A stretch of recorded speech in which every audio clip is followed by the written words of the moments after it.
Buenas tardes, mi nombre es Alberto Ruiz González, estudiante del doctorado en Derechos Humanos y Litigación Oral en la Universidad de Expro.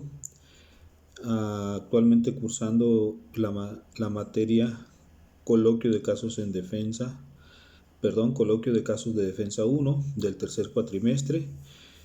Este trabajo corresponde a la unidad 1, Planteamiento del caso, actividad 1, video demostrativo. En este caso vamos a hablar sobre la sentencia de la Corte Interamericana de Derechos Humanos emitida el 28 de noviembre del 2018 en el caso Mujeres víctimas de tortura sexual en Atenco versus México. Como preámbulo, este caso fue tramitado ante la Comisión Interamericana de Derechos Humanos, así como durante el procedimiento ante la Corte Interamericana de Derechos Humanos con el título de Selvas Gómez y otras versus México, y a solicitud de los representantes de las víctimas y por decisión del Pleno de la Corte, la sentencia se emitió con el nombre de Mujeres víctimas de tortura sexual en Atenco versus México. Como antecedentes tenemos que el caso se relaciona con unos hechos suscitados en los municipios de Texcoco y Salvador Atenco del Estado de México los días 3 y 4 de mayo del 2006 en perjuicio de 11 mujeres quienes fueron detenidas y trasladadas en operativos policíacos. En este caso, cuando se presenta la denuncia, la comisión determinó que la detención de las 11 mujeres en los momentos mencionados fue ilegal, arbitraria y sin que fueran informadas sobre las razones que las motivaron dichas detenciones, ni sobre los cargos respectivos, lo cual persistió cuando acudieron a rendir su primera declaración sin defensa técnica. También la comisión determinó que las 11 mujeres fueron víctimas de diversas formas de tortura física, psicológica y sexual, en el marco de su detención, traslados y llegada al centro de detención, así como que el Estado incumplió con su obligación de investigar con la debida diligencia y en un plazo razonable esos hechos. Finalmente, la comisión determinó que el Estado afectó la integridad física y moral de los familiares de estas 11 mujeres. Ahora, el procedimiento ante la comisión se dio de la siguiente manera. El 29 de abril del 2008 se realizó la petición ante la Comisión Interamericana por parte de los representantes de las 11 víctimas. El día 2 de noviembre del 2011 la comisión aprobó el informe de admisibilidad. El 28 de octubre del 2015 la comisión aprobó el informe de fondo con conclusiones y recomendaciones para el Estado mexicano. El informe de fondo fue notificado al Estado mexicano el 17 de diciembre del 2015, con un plazo, dándole más bien un plazo de 2 meses para informar sobre el cumplimiento de las recomendaciones contenidas, pero a consideración de la comisión, el Estado mexicano incumplió. El 17 de septiembre del 2016, la comisión sometió el caso a la Corte por la necesidad de obtención de justicia para las víctimas. Con base en lo anterior, la comisión solicitó a la Corte que concluyera y declarara la responsabilidad internacional del Estado mexicano por las violaciones contenidas en su informe de fondo y que se ordenara al Estado mexicano como medidas de reparación las recomendaciones, más bien el cumplimiento de las recomendaciones incluidas en dicho informe. Ahora bien, en el procedimiento ante la Corte, el sometimiento de este caso ante la Corte fue notificado a los representantes de las víctimas y el Estado mexicano el 11 y 14 de noviembre del 2016 respectivamente, por lo que el 16 de enero del 2017 los representantes presentaron un escrito de solicitudes, argumentos y pruebas. El 10 de mayo del 2017 el Estado presentó ante la Corte su escrito de contestación al sometimiento del caso por parte de la Comisión a la Corte y de observaciones al escrito de solicitudes y argumentos. El 21 de mayo del 2017, mediante resolución, el presidente de la Corte declaró procedente la solicitud interpuesta por las víctimas a través de sus representantes para acogerse al Fondo de Asistencia Legal de la Corte. Este fondo se utiliza como un apoyo económico para las víctimas en el proceso legal. El 18 de octubre del 2017, el presidente de la Corte emitió una resolución mediante la cual convocó al Estado mexicano, a los representantes y a la Comisión Interamericana a la celebración de una audiencia pública sobre la excepción preliminar y eventuales fondo, reparaciones y costas para escuchar los alegatos finales orales de las partes y las observaciones finales orales de la Comisión respecto de dichos temas. La audiencia pública se celebró los días 16 y 17 de noviembre del 2017. Para este momento, el tribunal recibió 16 escritos en calidad de amicus curiae de diferentes organizaciones. Posteriormente, los días 17, 18 y 20 de diciembre del 2017, los representantes y el Estado emitieron sus alegatos finales escritos, así como anexos, y la Comisión presentó sus observaciones finales escritas. El 15 de enero del 2018 se transmitió al Estado el informe sobre erogaciones realizadas con cargo al Fondo de Asistencia Legal de la Corte en el presente caso y sus anexos, el fondo que ya comentamos que es para ayuda para las víctimas. El 25 de enero del 2018 el Estado informó que no tenía observaciones sobre el informe. Las partes presentaron la información y prueba para mejor resolver solicitada por los jueces en la audiencia pública junto con sus alegatos finales escritos. Los días 24 y 31 de agosto del 2018 el presidente de la Corte en ejercicio solicitó al Estado la presentación de información y más pruebas para mejor resolver. El Estado presentó dicha información el 12 de septiembre del 2018. Posteriormente la Corte inició la deliberación de la presente sentencia el 26 de noviembre del 2018, emitiéndola el 28 de noviembre del 2018. Ahora bien, de acuerdo a todo ese antecedente, es claro que la Corte estableció bien su teoría del caso, es decir, identificó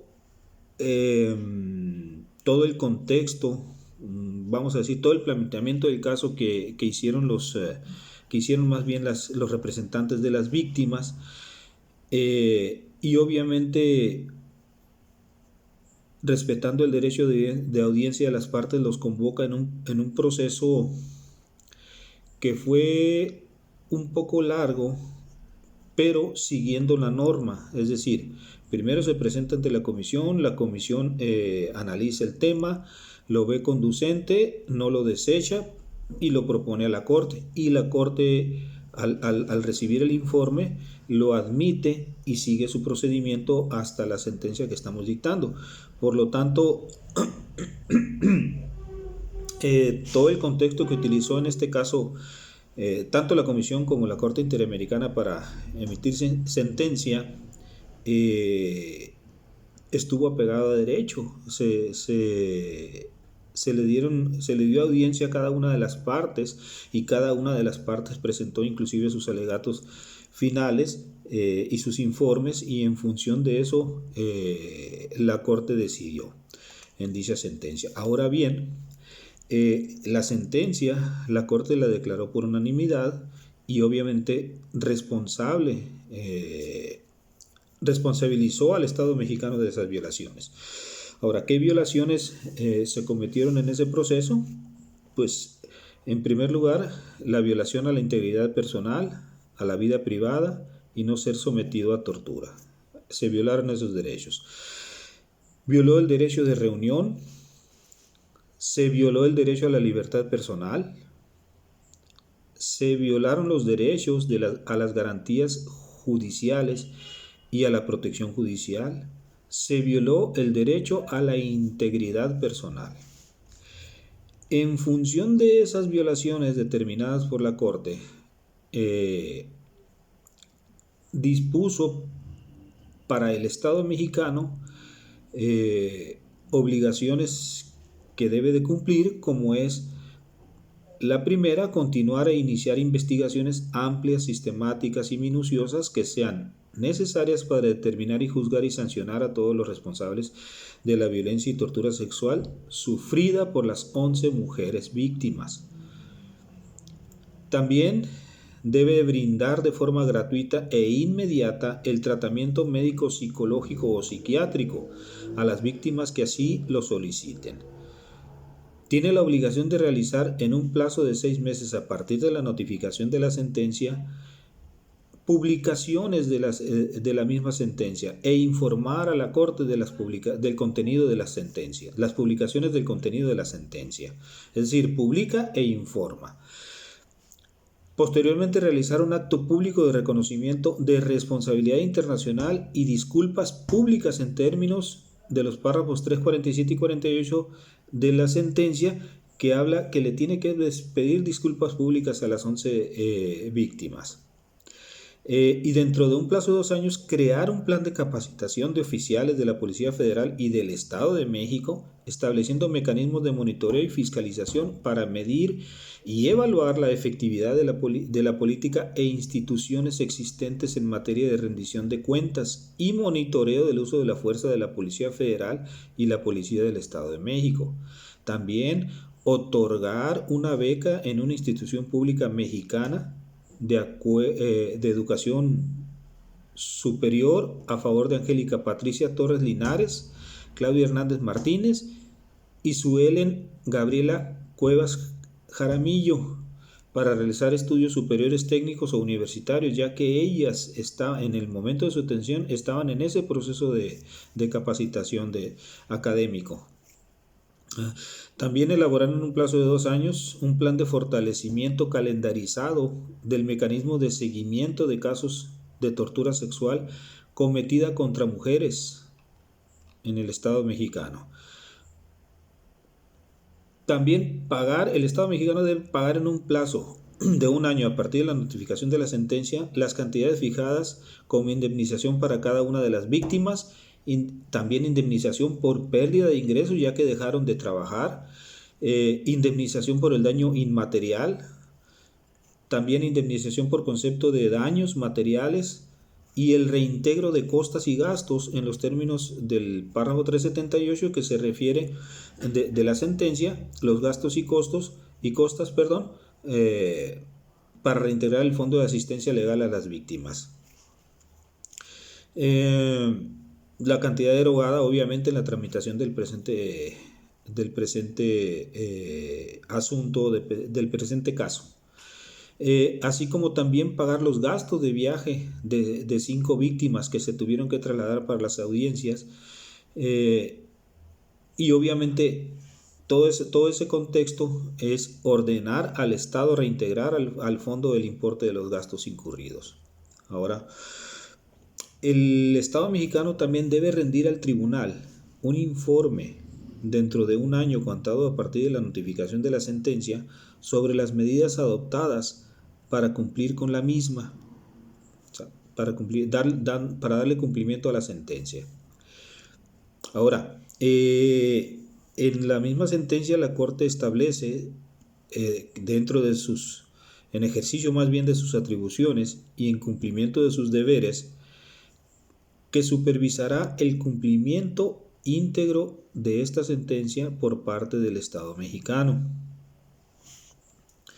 Ahora bien, dentro del contexto general de la sentencia, en el anexo número 1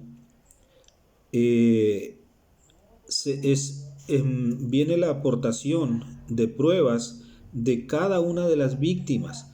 Es decir, este manejo no fue, podríamos decirlo,